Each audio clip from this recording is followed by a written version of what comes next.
많은 기업들이 학습 조직을 구축하고 있습니다. 학습 조직이 기업의 역량을 끌어올리는 데 매우 효과적이기 때문이죠. 첫째, 학습 조직은 동기부여가 쉽습니다. PPT의 활용법, 디자인 트렌드 연구처럼 실무와 직접 연관되는 것을 공부하기 때문에 조직원들이 의욕적입니다. 둘째, 학습 조직을 통해 가치 공유가 쉽습니다. 같은 책을 읽으면 같은 곳을 보지요. 기업의 비전과 미션을 자연스럽게 함께하게 됩니다. 셋째, 사람들 사이에 유대감이 커집니다. 피터 드러커는 업무에서의 성공을 진지하게 목표하면 인간관계는 저절로 해결된다라고 강조했습니다. 분명한 공통의 관심사와 피드백이 있기 때문입니다.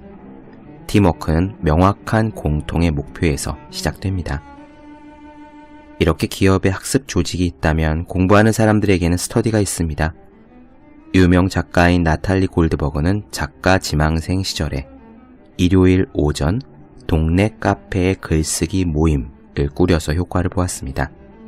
일요일 아침이 되면 정해놓은 카페로 가서 각자 글을 쓰는 일이 스터디의 전부였어요.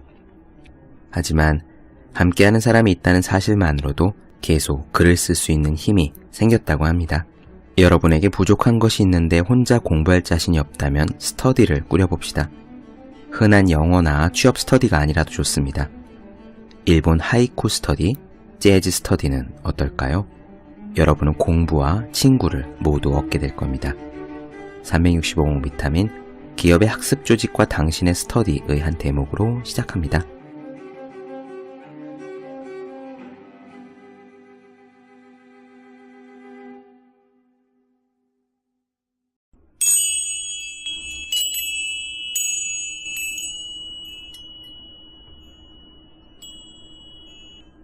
네, 안녕하세요. 본격 공부자극 팟캐스트 서울대는 어떻게 공부하는가 한지우입니다. 오늘은 직장과 자기 일을 병행하는 사람들의 이야기를 들려드리겠습니다. 생계를 위해 일에 매달려야 하는 그런 피로한 몸을 이끌고도 남는 시간에 자신의 열정을 불태울 수 있는 의미 있는 일에 시간을 쏟았던 그런 분들의 이야기예요. 모두 다 유명한 분들입니다. 그러므로 오늘 들려드리는 이분들의 이야기가 이 방송을 들으시는 여러분들께도 자극이자 또 한편으로 희망이 될 거라고 생각합니다. 제게도 역시 그랬으니까요. 우선 첫 번째 인물, 저 유명한 소설 변신의 작가 프란츠 카프카입니다. 카프카는 원래 직장 생활을 하면서 글을 쓴 사람으로 유명하지요. 이 글에는 그의 일상의 시간표가 아주 잘 드러나 있습니다. 우선 리추얼의 이야기 일단 들으면서 시작할게요.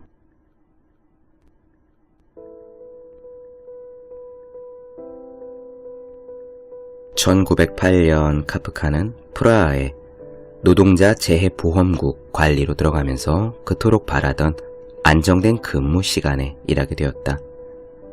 다시 말해 아침 8시부터 오후 2시나 3시까지 사무실에서 근무하는 직장인이 되었던 것이다.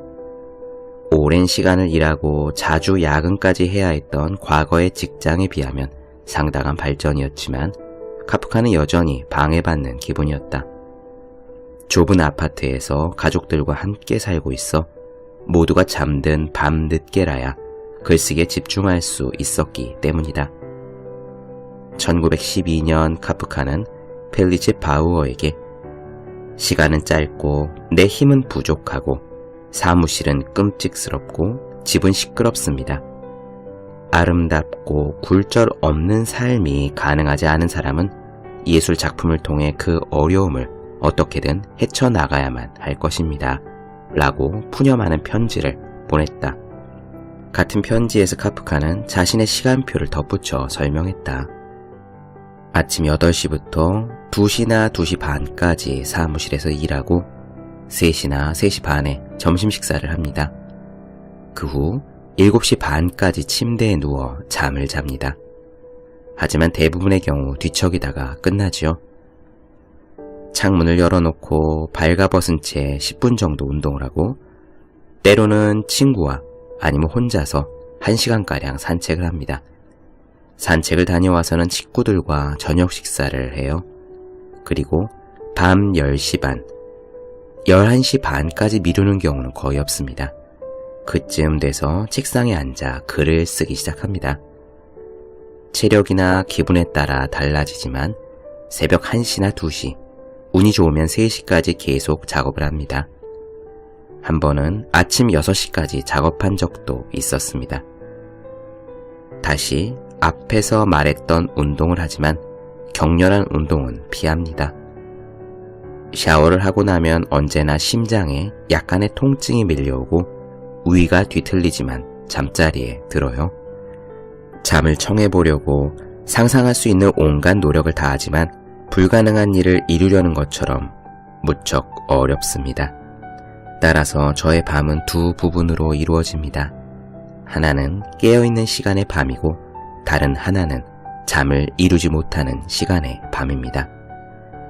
때문에 다음날 아침 사무실에서 내가 기력이 거의 소진된 상태로 일하게 되더라도 전혀 놀랄 일은 아닙니다.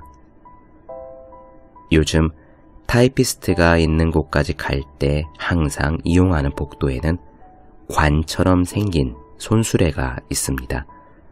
문서와 서류들을 실어 나르는 손수레예요. 그 옆을 지날 때마다 그 손수레가 나를 위해 만들어져서 내 시체를 기다리고 있다는 섬뜩한 기분을 떨치지 못합니다. 네, 카프카의 이야기 어떻게 들으셨나요? 저는 예전에 처음 카프카의 이야기를 어디선가 접했을 때 사실 대단히 실망했습니다. 카프카는 법무 관련된 일을 했어요. 꽤 유능했다고 하고 그래서 일터에서 승진도 잘했답니다. 물론 1900년대 초의 이야기지만 사실 법무 일이라는 게 계약서를 다루고 보험과 관련된 서식을 검토한다는 게 절대로 다이나믹한 일은 아니잖아요. 그 업무의 색깔이야 지금과 비슷할 겁니다. 계약서가 다 그렇고 그렇죠. 카프카가 어떤 일을 했는지 알기에 그가 일하는 장면이 대략 상상이 가능했기에 그래서 상당 부분 위로가 되었던 거예요. 그런데 어디선가 카프카가 오후 2시 반이면 퇴근을 한다는 이야기를 들었습니다. 그 말을 듣고 어찌나 실망했던지. 그러면 그렇지. 오후 6시나 되어야 퇴근이 가능하고 7시 이전에 퇴근하면 야근이 없는 좋은 직장이다 라는 이야기를 듣는 우리나라와는 다르지 하고 실망을 했던 겁니다. 그런데 지금 이 글, 카프카에 대한 자세한 이 글을 보니 그 생각이 조금 고쳐지네요. 이 글에서 말하기를 지금 카프카는 아침 8시부터 오후 2시 반까지 쉬지 않고 이 일을 했다고 그랬습니다. 점심밥은 3시나 3시 반이 되어야 먹었다고 했죠. 결국 6시간, 7시간 정도를 쉬지 않고 풀로 집중해서 일했던 겁니다. 그의 업무 처리 능력이 대단히 탁월했다라는 이야기를 생각하면은 카프카의 업무 강도가 결코 약했던 것은 아닐 테고요. 2시 반에 퇴근했다는 그의 이야기가 그렇게 일을 날로 먹는 수준의 간단한 그런 난이도의 직장은 아니었던 것 같아요. 우리로 치면 아침 9시에 땡 하고 출근해서 점심시간 1시간 밥을 먹고요. 4시나 5시까지 아주 강도 높게 일을 하다가 퇴근하는 셈이니까 그도 조건이 좀 좋긴 했지만 완전히 편안한 직장은 결코 아니었던 거죠. 어쨌든 카프카는 그렇게 퇴근한 후에 1시간 정도 운동, 산책을 하고요. 밤 10시 반부터 글을 쓰기 시작했습니다. 새벽 1시나 2시까지, 그러니까 하루 3, 4시간 정도를 글쓰기에 전념했던 거예요. 이건 역시 결코 쉬운 일은 아닙니다. 매일 퇴근한 후에 무언가에 꾸준히 3, 4시간 정도를 투자한다는 거 절대로 쉽지 않지요. 무언가를 공부하는 것도 쉽지 않은데 백지에다가 새로운 것을 창작해내는 3, 4시간은 훨씬 힘듭니다. 이거는 장담할 수 있습니다. 그래서 카프카가 말하길 다음날 사무실에 가면 기력이 소진된 상태에서 일해야 된다 라고 했던 것 같습니다. 이 모든 이야기가 직장생활이나 혹은 다른 일과 자신의 삶을 병행하는 모든 분들에게 위로가 되는 것은 그런 작업이 원래 힘든 거기 때문에 저 카프카 역시 여건이 그리 좋지 않은 상태에서도 불평하지 않고 할 수 있는 한 최선을 다했기 때문이라고 생각합니다. 다음 사람의 이야기 이어가 볼게요. 이번에도 엄청 유명한 분, 동물농장과 1984의 주인공 조지 오웰입니다. 그러나 조지 오웰 역시 글쓰기에 자신이 하고 싶은 일을 하기에 사정이 넉넉한 사람은 아니었던 거예요. 바로 이어가 보겠습니다. 이야기가 무척 짧습니다. 1934년 조지 오웰은 꿈 많은 젊은 작가들이 흔히 겪는 딜레마에 빠져 있었다. 그 전해 처녀작 파리와 런던의 밑바닥 생활이라는 글을 발표했지만 글을 써서 벌어들이는 돈으로는 자립할 수 없었다. 따라서 돈을 벌기 위해 과외 선생 노릇을 하느라 글을 쓸 시간이 없었고 문학계의 변방에 머물 수밖에 없었다. 다행히 조지 오웰의 숙모가 조카를 위해 매력적인 대안을 찾아냈다. 런던의 중고 서점에서 파트타임으로 근무하는 일이었다. 북 러버스 코너라는 낡은 서점은 31살의 독신 남자에게 안성맞춤인 일자리였다. 오웰은 7시에 일어나 출근해서 8시 45분에 서점 문을 열었고 1시간 정도 서점에 머물렀다. 그 후 2시까지는 자유시간이었다. 2시에 다시 서점에 출근해서 6시 반까지 일했다. 덕분에 아침과 이른 오후에만 4시간 반가량 글을 쓸 수 있는 여유가 생겼고 더구나 그 시간은 정신적으로 가장 반짝반짝한 때였다. 이렇게 글을 쓰고 나면 오후에 서점에서 기분 좋게 시간을 보내며 저녁에 자유시간을 기다릴 수 있었다.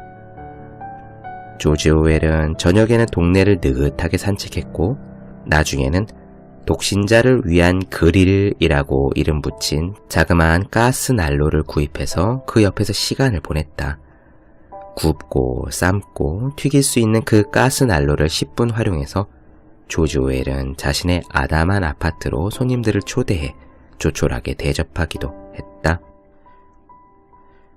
네, 지금까지 남자 작가 두 분의 이야기를 나눠드렸죠.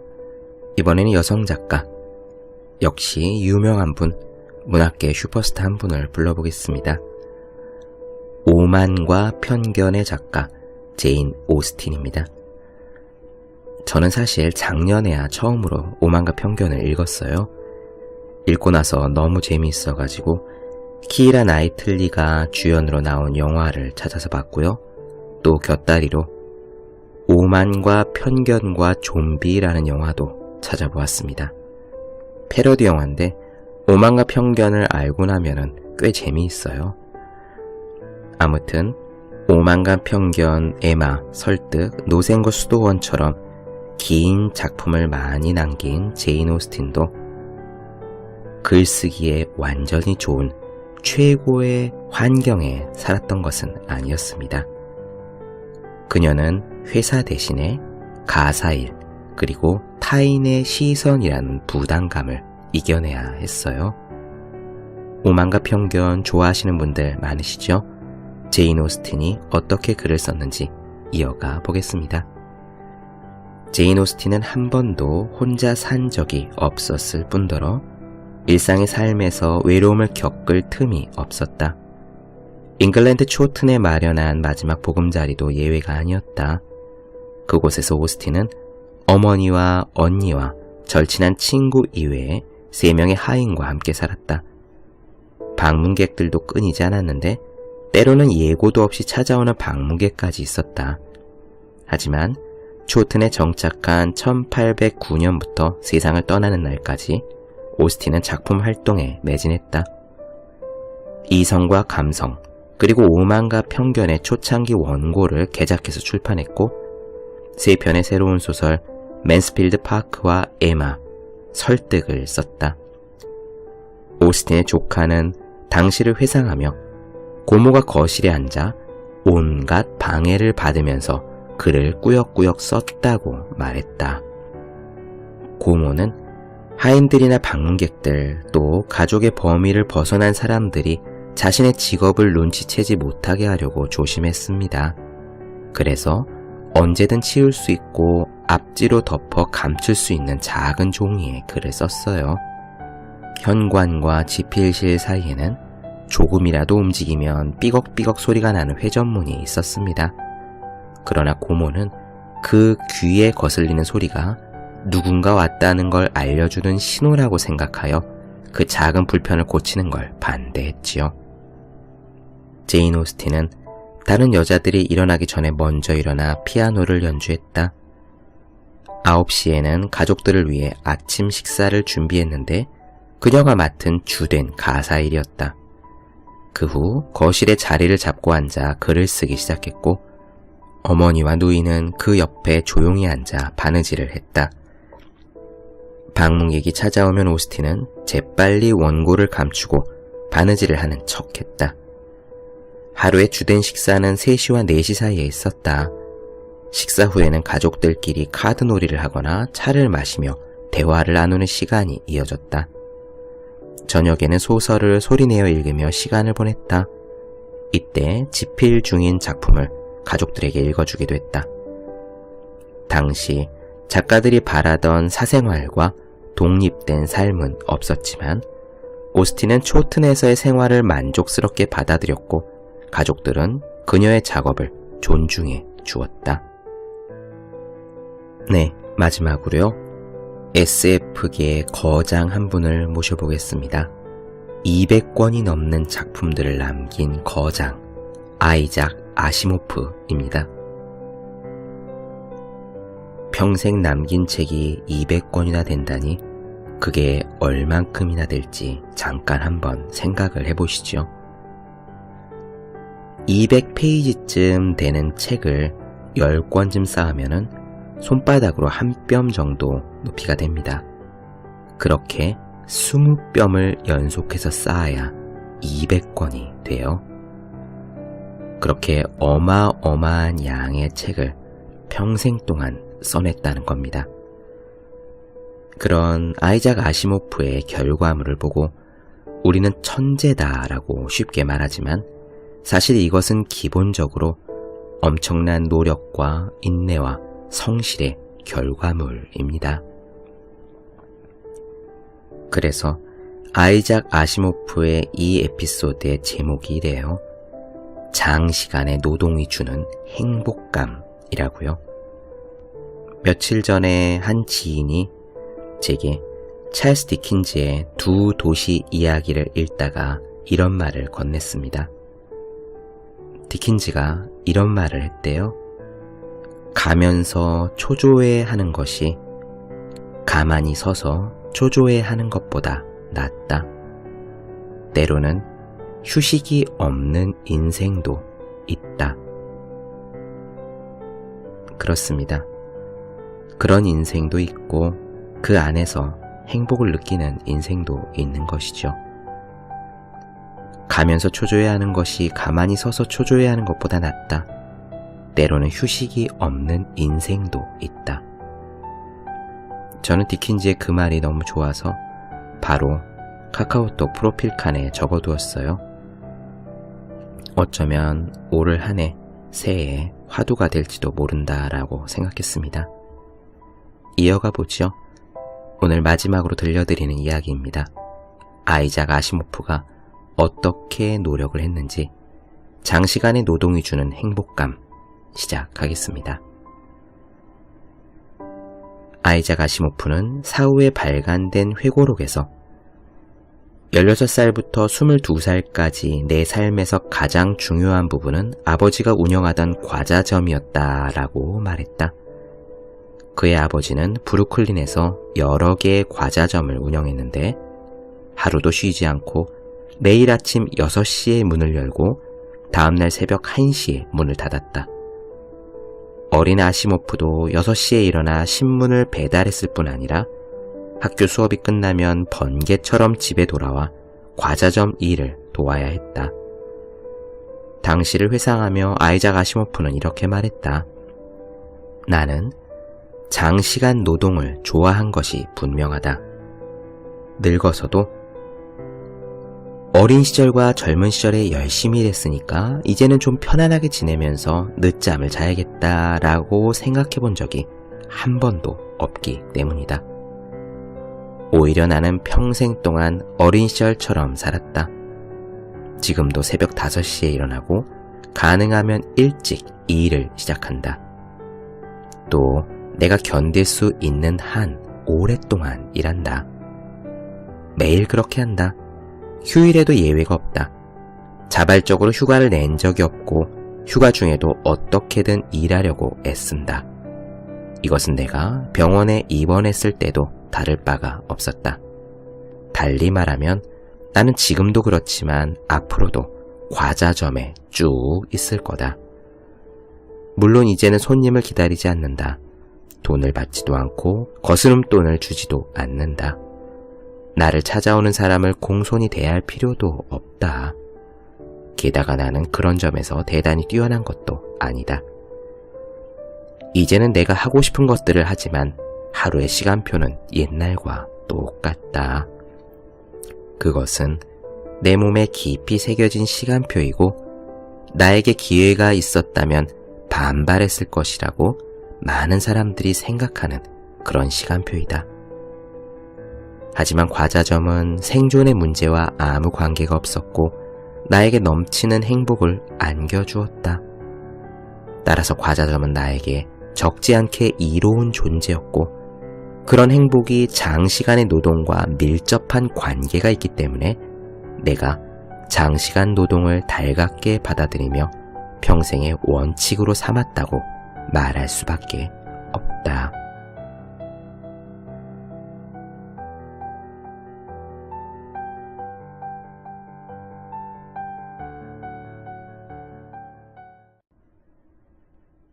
네, 본격 공부자극 팟캐스트 서울대는 어떻게 공부하는가? 오늘은 리추얼에 나오는 유명한 분들 카프카, 아이작 아시모프, 조지 오웰, 제인 오스틴의 이야기를 나눠드렸습니다. 더 많은 이야기가 궁금하신 분들, 질문사항 있으신 분들은 제 네이버 블로그 허생의 즐거운 편지, 다음 카카오 브런치 한재우의 브런치, 또 인스타그램에서 해시태그 서울대는 어떻게 공부하는가를 검색해 주시면 되겠습니다. 또 매일매일 공부하시는 분들, 여러분 주변에 매일매일 공부하고 계시는 그분들을 위해서 하루 한 페이지씩 읽고 공부할 의욕을 북돋는 책, 보기만 해도 공부하고 싶어지는 365 공부 비타민을 선물해 주시면 좋겠습니다. 오늘 여기까지 할게요. 저는 다음 시간에 뵙겠습니다. 여러분 모두 열심히 공부하십시오. 저도 열심히 하겠습니다.